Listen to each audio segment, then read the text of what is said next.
2024 লোকসভা নির্বাচনে এবার হাড্ডাহাড্ডি লড়াই। রাত পোহালে ভোট 9টি লোকসভা কেন্দ্রে।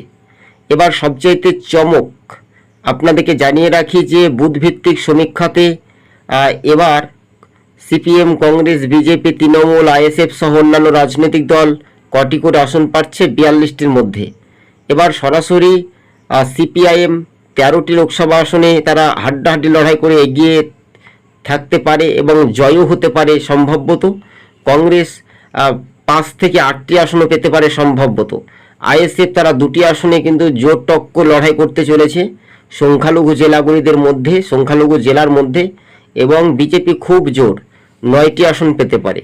শাসক দল তৃণমূলের অবস্থা একেবারে বেহাল, তারা খুব জোর 10টি আসনের পেতে পারে, কেননা মানুষ কিন্তু বাম জোটের ওপরে কিন্তু ভরসা রাখতে চলেছে বলে এমনটাই 26 টিভি পরিষ্কারভাবে আমরা জানাচ্ছি।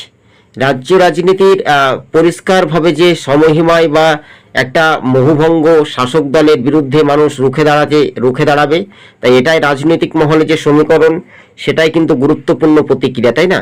26 টিভি চ্যানেলটি অবশেষেই আপনাদেরকে আমরা জানিয়ে রাখি, কিন্তু রাত পোহালেই যে লোকসভা নির্বাচন, সকাল 7টা থেকে ভোট এবং সন্ধ্যা 6টা পর্যন্ত একেবারে সর্বশেষ।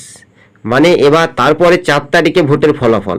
যদি এই যে আপনারা রাত পোহালেই মানুষের গণতান্ত্রিক অধিকার উৎসবের মেজাজে ভোট, সবচাইতে গুরুত্বপূর্ণ খবরের আপডেটে উঠে এসেছে সরাসরি ডায়মন্ড হারবার, একেবারে তারপরে যাদবপুর, তারপরে দমদম, এইসব লোকসভা আসনগুলি খুবই জোর টক্কর লড়াই হবে বলে এমনটাই মনে করছেন রাজনৈতিক মহল। তবে এই রাজ্যের শাসক দল তৃণমূলের অবস্থা একেবারে নিচে নামতে চলেছে, কেননা তৃণমূলের অবস্থা খুবই খারাপ।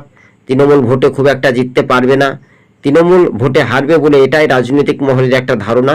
তবে রাজ্য রাজনীতির বিষয়টা এক ধাপে এগিয়ে যাওয়ার সম্ভাবনা বেশি রয়েছে। বিরোধীদের দাপট ফের ঘাস ফুলের একেবারে জোর ধাক্কা বলে মনে করছেন রাজনৈতিক মহল। অধীর চৌধুরী ও মোহাম্মদ সেলিমদের দাপট স্পষ্ট মুর্শিদাবাদ।